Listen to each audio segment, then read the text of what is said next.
É decair o queixo o que foi descoberto. Urgente. Barroso passa mal. Estados Unidos descobriu o plano comunista no STF e aplicou a Magnitsky. Alexandre Garcia. Não esqueça de se inscrever e ao final de deixar o gostei ou não gostei.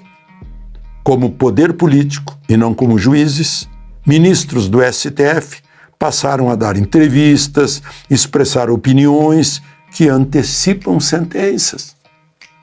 O Estatuto da Magistratura é claro sobre isso.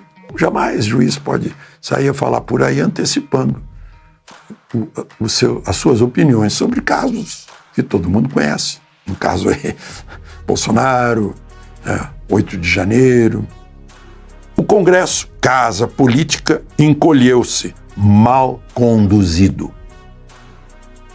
Não cumpriu nem sequer a obrigação de zelar pela sua competência prevista no artigo 49 da Constituição. Quando os limites do Estado de Direito foram rompidos, o grande irmão do Norte percebeu que iria se formar uma nova Venezuela e avisou: censores da expressão aqui não entram, e suspendeu vistos.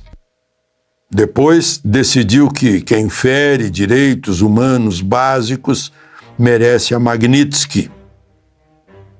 Nem todos estão entendendo a magnitude. O Davi do Senado não parece disposto a discutir o impedimento do Golias. O amanhã é imprevisível.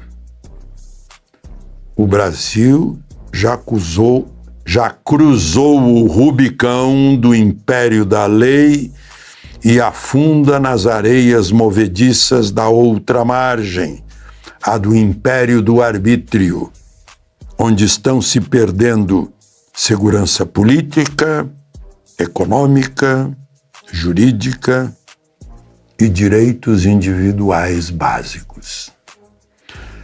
Bom, o desrespeito à Constituição só se sustentou nesses anos, atenção, pela omissão da mídia, que vergonha, e a passividade da cidadania e do parlamento, que é o fiscal das leis também, não é só o Ministério Público. O parlamento é o fiscal, porque está lá representando o poder supremo, que é o povo. Cada deputado, cada senador representa seus eleitores, senador representa seu estado.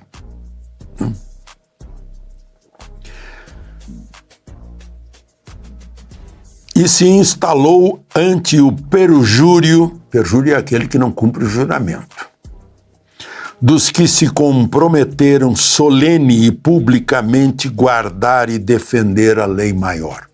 Presidente da República, deputados, senadores, ministros, juízes, todo mundo se compromete, jura cumprir a Constituição. Não.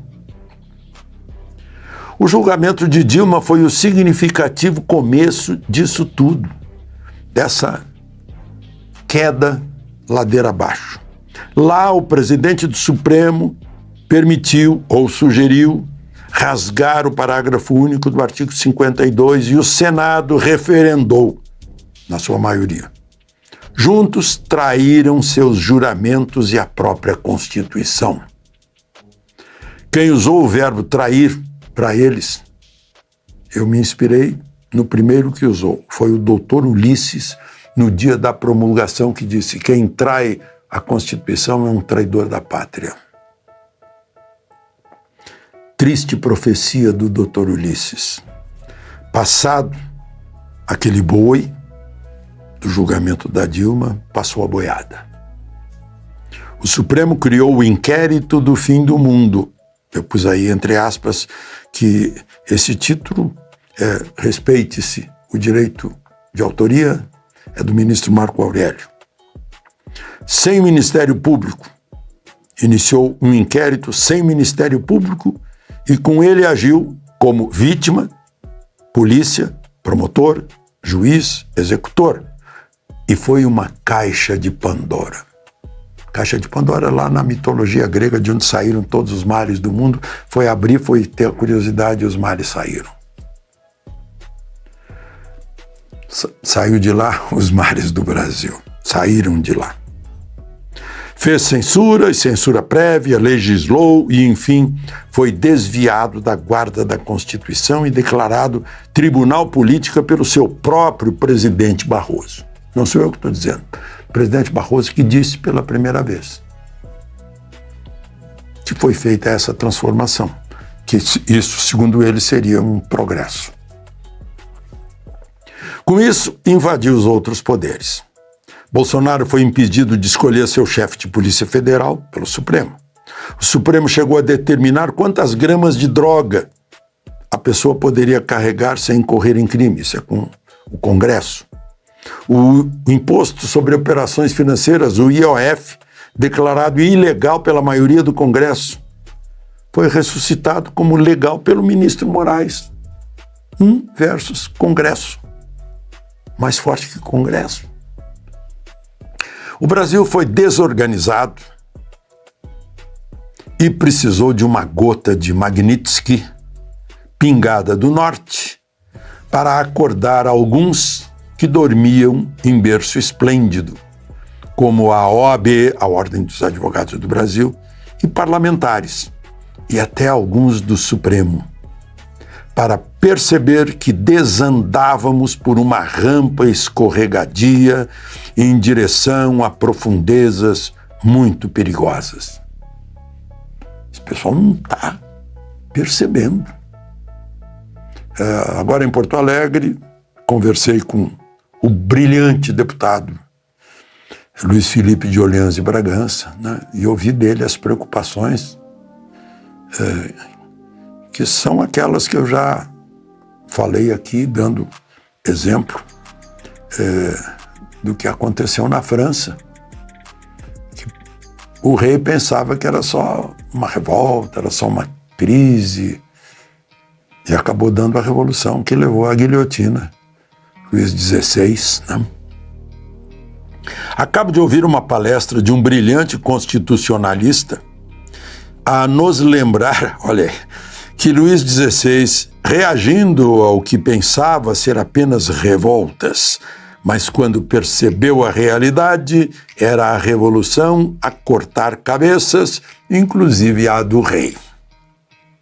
A gota do norte talvez nos tenha agitado a tempo, evitando algo bem pior que tempos de tirania que ainda estão nas preliminares. Vocês têm notado, né? Como Brizola mostrava essa figura, né? Sopa quente se come, vai se lambendo pelas bordas. Quando quer se tomar um país, se tirar a liberdade de um povo, vai devagarzinho para o povo não notar. Para o povo agir como aquele sapo na panela quente.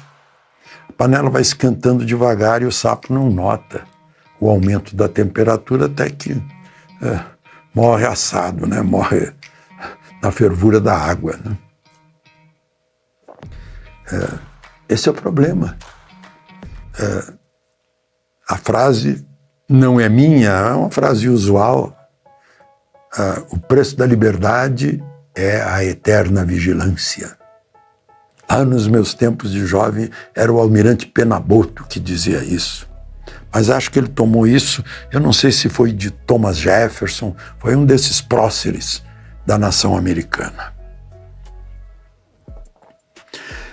Fácil perceber que na base de tudo está o desrespeito à Constituição, dentro da qual há ordem, devido processo legal, democracia, respeito uns aos outros, separação de poderes, vedação à censura, livre expressão, juiz natural, ampla defesa, inviolabilidade de mandatos e, sobretudo, no geral, limites para o Estado, para que a nação possa ser livre e progredir.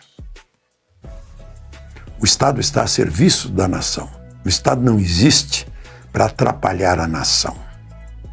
Existe para manter a liberdade de crescer, de enriquecer, de abrir emprego, abrir atividade, transacionar, divertir-se, reproduzir-se, pôr os filhos nas escolas, usar bons hospitais, ter segurança pública. Isso é dever do Estado. Ele existe só para isso. Essa é a razão da existência do Estado. E aplicar a justiça sempre que houver contendas que demandem a justiça, né, ou punições que demandem afastar, segregar as pessoas que tenham demonstrado que são perigosas à sociedade. Né? Bom,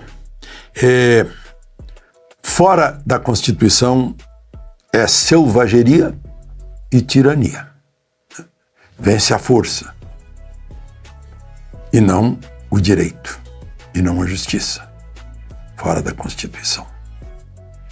E a tirania é a força, e não o direito, e não a justiça. A tirania é o arbítrio. Um juiz pode ser o árbitro, mas ele não pode aplicar o arbítrio. Ele tem que aplicar a lei, a regra. Não? Gostou do vídeo? Deixe sua opinião aqui nos comentários. Te peço que se inscreva no canal, deixe seu like, ative o sino de notificações para não perder nada. Fiquem todos com Deus e um abraço.